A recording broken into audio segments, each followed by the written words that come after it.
A ridiculously chaotic Brazilian Grand Prix resulted in the 9th fastest F1 car this season almost winning, Max Verstappen actually winning for the first time in over 4 months, and a probable end to Lando Norris' title bid. After close duels with Norris across Austin and Mexico, Verstappen wouldn't have expected Esteban Ocon's Alpine to be his main obstacle to victory in a thrilling rain-soaked race. Verstappen had to charge hard from 17th on the grid because of a 5-place grid penalty compounded by a controversial Q2 exit, the circumstances of which enraged Verstappen.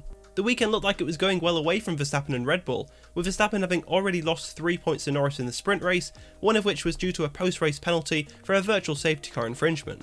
With Norris on pole for the Grand Prix 16 places ahead of Verstappen, the so far dominant Norris had a big opportunity to slash Verstappen's 44-point advantage in the title fight. But instead there was a huge swing in the opposite direction, with Verstappen claiming his first Grand Prix victory since Barcelona in June, winning from the lowest grid slot he's ever won from. Norris at least survived a further blow by escaping with just a fine and a reprimand for an aborted start infringement. But it was still a case of 18 points lost from a race where he really needed to be gaining a similar amount, on a weekend with numerous controversies that enraged both title rivals at times. Verstappen and Red Bull were left incensed by the handling of Lance Stroll's Q2 crash, which left Verstappen in a terrible position even before his grid penalty was applied. Verstappen was the second car to pass Stroll's crash to Aston, encountering double waved yellows through turns 1 and 2, which automatically voided its lap.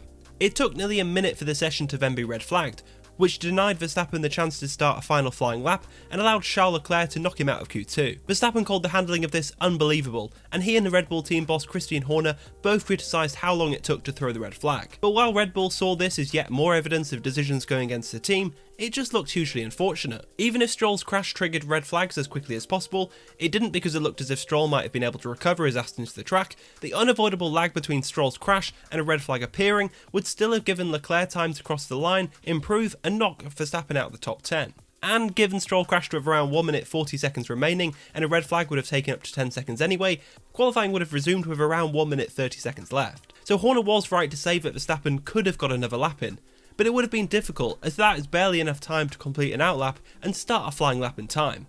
Plus, Red Bull was at the wrong end of the pit lane to get to the pit exit first, so it might not have been the first car on track, and getting blocked by even one car would have probably screwed him anyway. But that was the last time on Sunday anything went wrong for Verstappen. There was controversy at the very start of the race as Stroll breached his Aston Martin when he spun off on the formation lap and got stuck in the gravel while trying to rejoin. That led to an aborted start while the other cars were all sat on the grid. Pole sitter Norris set off from the grid but did so without authorisation. So too did George Russell, Yuki Tsunoda and Liam Lawson. All 4 were quickly placed under investigation, as while they weren't the only 4 drivers to set off from the grid, the others did so with authorisation from their teams. Verstappen clocked the wrongdoing immediately, with Red Bull reassuring him that the mess was caused by the drivers at the front. You did the right thing. McLaren team principal Andrea Stella called it a very benign situation that needs to be reviewed by the FIA for the future, with Norris waiting a long time for the aborted start call. The stewards decided to investigate the incident after the race, leading to an agonising wait for Norris and McLaren to find out if their Sunday was going to get even worse. In the end, Norris was handed a reprimand and a €5,000 fine and deemed at fault for triggering the cars behind him to also set off erroneously, and escaping an in-race punishment was one of the few silver linings for Norris and McLaren. So how on earth did Verstappen win from 17th on the grid while Norris finished outside the top 5 in a car that dominated the sprint event? The critical moment came on lap 32 of the 69 lap race, shortened by 2 laps for the aborted start drama.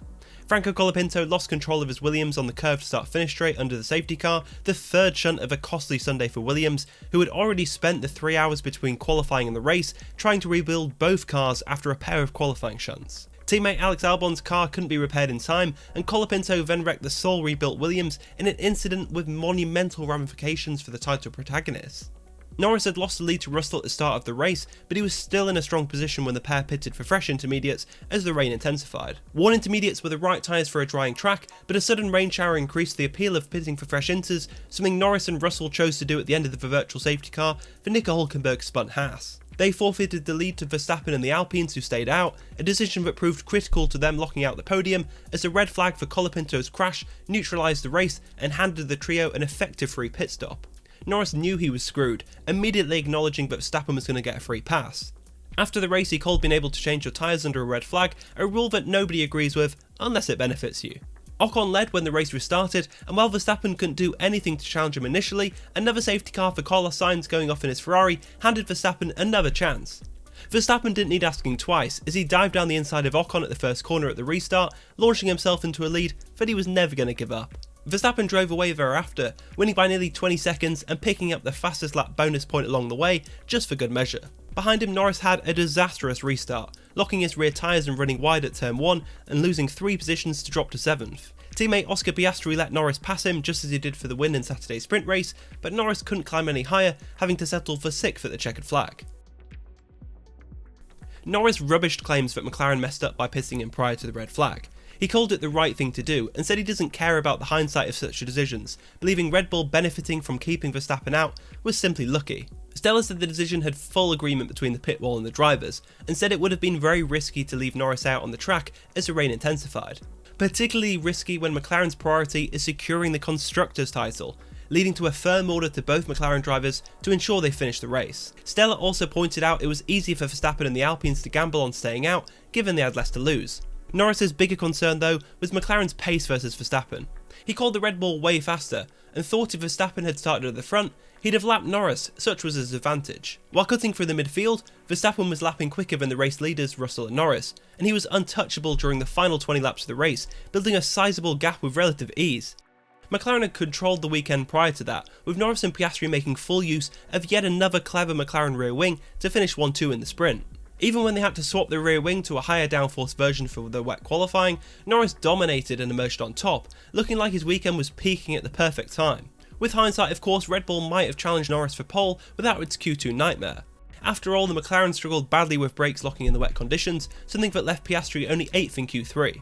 The team will attempt to diagnose the problem properly after the weekend, with Stella admitting McLaren didn't give its drivers the right machinery for the conditions. He was adamant that McLaren must learn from what it did wrong technically this weekend, not from anything the drivers did wrong. Piastri in particular struggled with that issue, leaving him powerless to stop Verstappen from blasting past him early in the race. It didn't help that McLaren's switch to a bigger rear wing left both drivers lacking top speed. In fact, the McLaren was the slowest of the top 4 cars on the main straight, something that made Norris losing track position to Russell at the start all the more painful.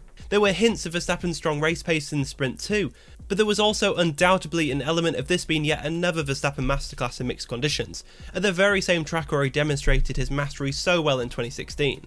It's hard to disagree with Horner calling it a masterclass that included passing 4 cars on an outstanding first lap, one Horner compared to Ayrton Senna's famous overtaking lap at Donington in 1993. Even rival team boss Stella admitted it was one of the best victories of Verstappen's career.